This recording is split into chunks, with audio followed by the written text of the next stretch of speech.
mi gente, you guys asked, what is a relief valve? Or what is a relief valve for gas hot water heater or storage tank or storage style hot water heater? Well, it looks something like this. I'll unscrew for you guys can see. So, just a little FYI, there's many different styles of relief valve. What is a relief valve? A relief valve, exactly what it says. It's relieving pressure. Relief. Makes sense, right?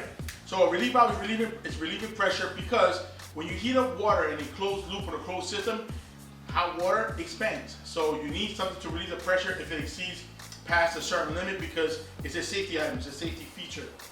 So this particular relief valve is rated for 150 PSIs, and the temperature on this is 210 degrees.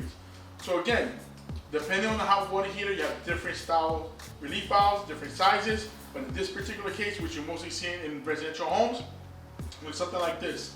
So this is what measures the temperature. I know this is an old one, so it looks all dirty and shitty, but it's for demonstration purposes. But they have a long shank and a short shank. All that means to you is the neck is longer than the other. Typically the reason for that is because in this case it's shorter because this stuff out right here, it's a little outside the tank, so comes outside. In the older tanks, it goes deeper. So basically think of this just being a little bit extended. So that's the only difference.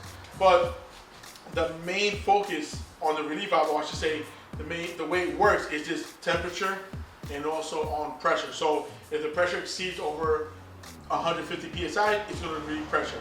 If it's expanding and getting to that point, it's going to relieve pressure, which is going to leak water. That's what it's supposed to do. If it gets to 210 degrees, because if you don't know, you won't know now. When you make it 212 degrees, you start creating steam. It's not a steam tank, it's a hot water tank. So if it starts making steam or it's passing the temperature is designed to operate at, this is what exactly it's going to do. So think of it as a balloon. Or you have something that's making steam and it's expanding, and it builds so much pressure. And if it builds so much pressure and it gets to the point that's going to relieve, it's going to blow, right? Well, that's the whole purpose of this, to avoid that situation. So guys, this is what it looks like.